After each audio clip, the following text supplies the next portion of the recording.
Wolf, I've got for you news of a travel deal from New York's Mayor Bloomberg. That's right. You know, every New Yorker wants to escape the big city during the summer, and now Mayor Bloomberg is offering something for the homeless. A ticket to Paris, San Juan, or any destination of their choice here in the U.S. They just need a family member to agree to take them in. And the catch? It's one way.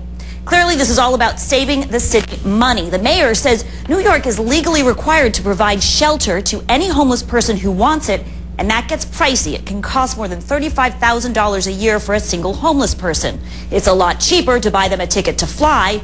So the city's given out 500 tickets so far, and the mayor says none of the departed homeless has returned. But is it really the right thing to do? The mayor does not seem too worried about what happens at the other end.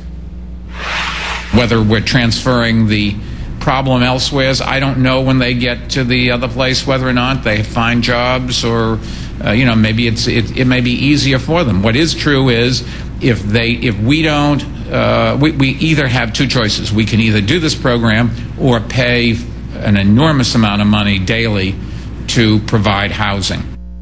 No word yet on how other mayors around the country feel about that statement. So the question is it okay for Mayor Bloomberg to be sending these potential tax burdens to other cities? Well, question, David Frum, what do you think? Well, let's have a little context here. Homelessness has been one of the great success stories of the past dozen years.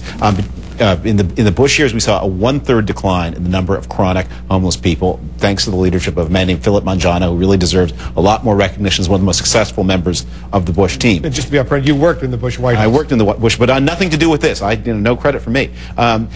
And Philip is not a friend of mine. I've never met him, but he was one of the real heroes. We had about 50,000 of the most hardcore of the homeless move permanently out of the homeless population through a series of strategies that emphasized housing. Now, what Mayor Bloomberg is doing in New York is an attempt to connect the less hardcore people with family members. And if they have family, and if the family will accept them, this looks like a good option. It sounds heartless, but when you hear the context for it, it makes a lot of sense. We haven't heard a lot from President Obama on the homeless. Sure, he's spoken about it, but it's certainly not one of his highest priorities. No, we haven't. And, certainly things may have gotten better during the Bush years, but we all know the economic times that we're in, and they're terrible. And there is no question, I don't have the hard statistics with me, but there's no question that it had to have gotten worse because of the recession that we're in.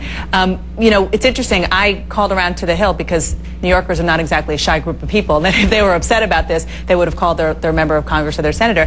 And it's amazing. Heard very little, almost nothing from their constituents, these members of Congress. So it doesn't really seem to be, at least right now, shaking New Yorkers and really outraging them. I guess New Yorkers want to get rid of the homeless like a lot of other cities. It's surprising to me that the people with homes who, walk to work and walk over the homeless don't have a problem with this program. I guess just kind of fundamentally there's something about it that makes me, it sort of offends me at a personal level to sort of pay to get rid of someone.